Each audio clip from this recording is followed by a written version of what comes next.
అవకాశం కనిపిస్తుంది. ఆపరేషన్ సింధూర్ చేపట్టడం కూడా మనందరికీ తెలిసిన విషయమే. అటు పాక్పై భారత్ ఏ విధంగా దాడికి తెగబడిందో, అది ఉగ్రవాద చర్యలకి ప్రతీకార చర్యలో భాగంగా ఆ విషయం కూడా మనందరికీ తెలిసిన విషయమే. ఇక దీని తర్వాత ఏదైతే ఆపరేషన్ సింధూర్ చేపట్టిందో. नमस्कार। हम सभी ने बीते दिनों में देश का सामर्थ्य और उसका संयम दोनों देखा है। मैं सबसे पहले भारत की पराक्रमी सेनाओं को, सशस्त्र बलों को, हमारी खुफिया एजेंसियों को, हमारे वैज्ञानिकों को, हर भारतवासी की तरफ से सैल्यूट करता हूं। हमारे वीर सैनिकों ने ऑपरेशन सिंदूर के लक्ष्यों की प्राप्ति के लिए असीम शौर्य का प्रदर्शन किया। मैं उनकी वीरता को, उनके साहस को, उनके पराक्रम को आज समर्पित करता हूं हमारे देश की हर माता को, देश की हर बहन को और देश की हर बेटी को ये पराक्रम समर्पित करता हूं। साथियों, 22 अप्रैल को पहलगाम में आतंकवादियों ने जो बर्बरता दिखाई थी, उसने देश और दुनिया को झकझोर दिया था। छुट्टियां मना रहे निर्दोष मासूम नागरिकों को धर्म पूछकर उनके परिवार के सामने, उनके बच्चों के सामने बेरहमी से मार डालना, यह आतंक का बहुत विभत्स चेहरा था, क्रूरता थी। ये देश के सद्भाव को तोड़ने की घिनौनी कोशिश भी थी। मेरे लिए व्यक्तिगत रूप से ये पीड़ा बहुत बड़ी थी।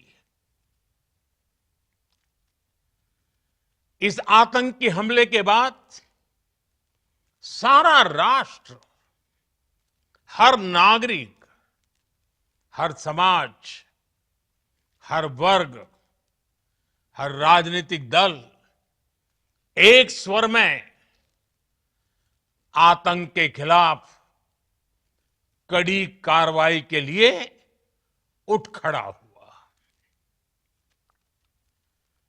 हमने आतंकवादियों को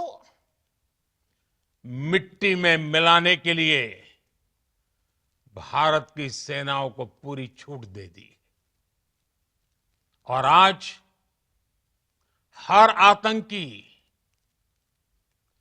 आतंक का हर संगठन जान चुका है कि हमारी बहनों बेटियों के माथे से सिंदूर हटाने का अंजाम क्या होता है। साथियों, ऑपरेशन सिंदूर ये सिर्फ नाम नहीं है, ये देश के कोटि कोटि लोगों की भावनाओं का प्रतिबिंब है। ऑपरेशन सिंदूर न्याय की अखंड प्रतिज्ञा है।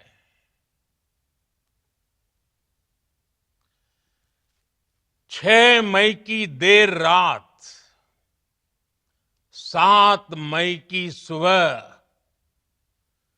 पूरी दुनिया ने इस प्रतिज्ञा को परिणाम में बदलते देखा है।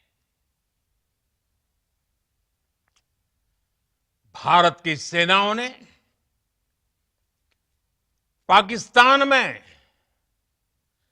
आतंक के ठिकानों पर, उनके ट्रेनिंग सेंटर्स पर सटीक प्रहार किया।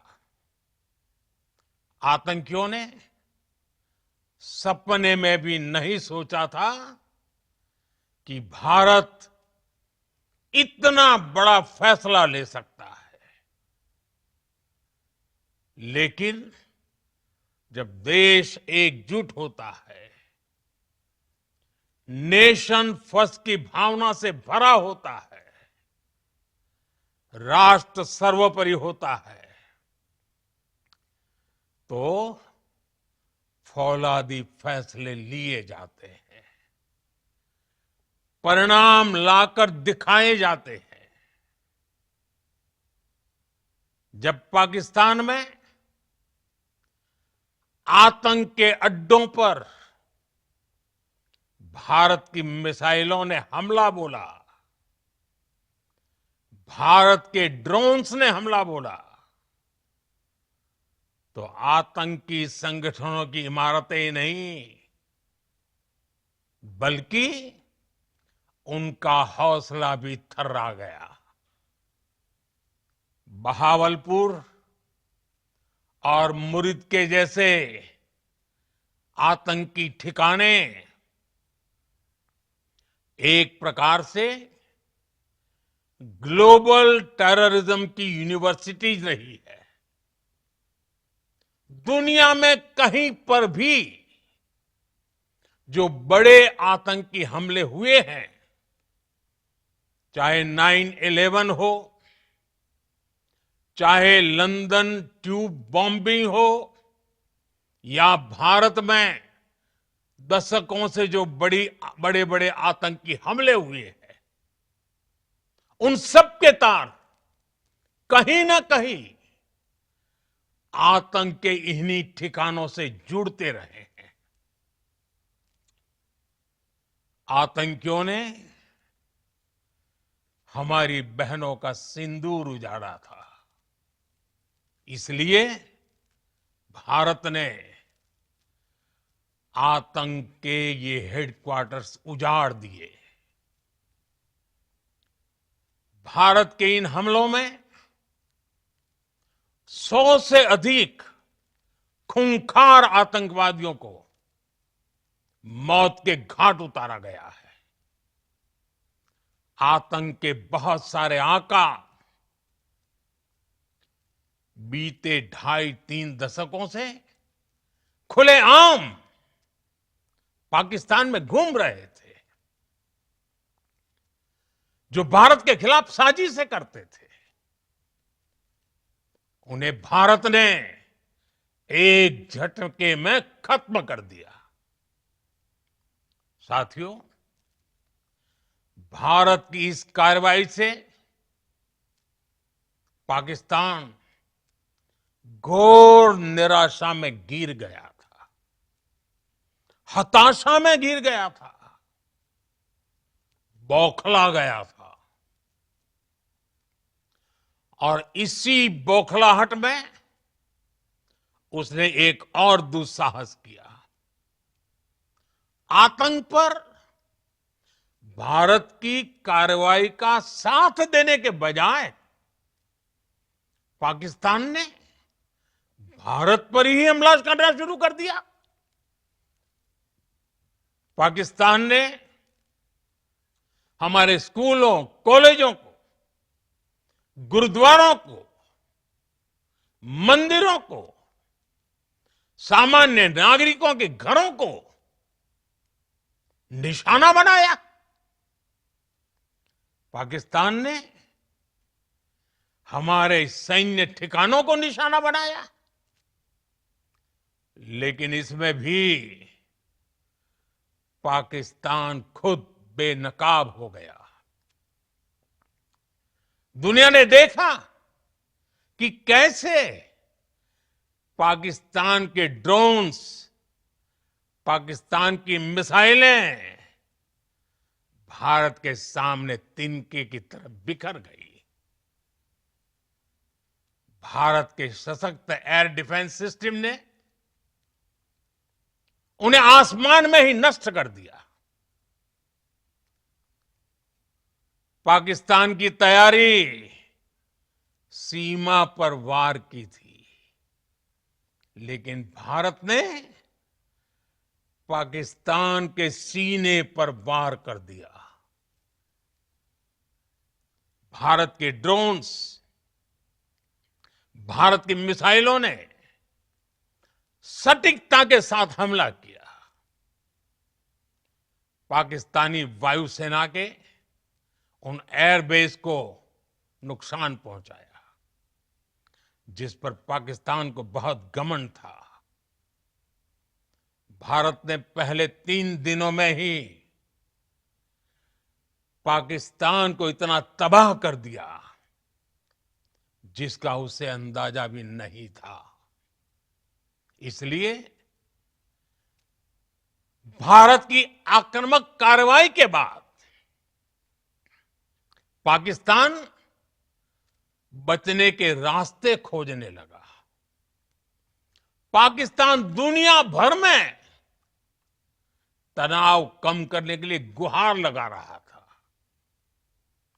और बुरी तरह पीटने के बाद इसी मजबूरी में 10 मई की दोपहर को पाकिस्तानी सेना ने हमारे डीजीएमओ को संपर्क किया। तब तक हम आतंकवाद के इंफ्रास्ट्रक्चर को बड़े पैमाने पर तबाह कर चुके थे। आतंकियों को मौत के घाट उतार दिया गया था। पाकिस्तान के सीने में बसाए गए आतंक के अड्डों को हमने खंडहर बना दिया था। इसलिए जब पाकिस्तान की तरफ से गुहार लगाई गई, पाकिस्तान की तरफ से जब ये कहा गया कि उसकी ओर से आगे कोई आतंकी गतिविधि और सैन्य दुस्साहस नहीं दिखाया जाएगा, तो भारत ने भी उस पर विचार किया। और मैं फिर दोहरा रहा हूं, हमने पाकिस्तान के आतंकी और सैन्य ठिकानों पर अपनी जवाबी कार्रवाई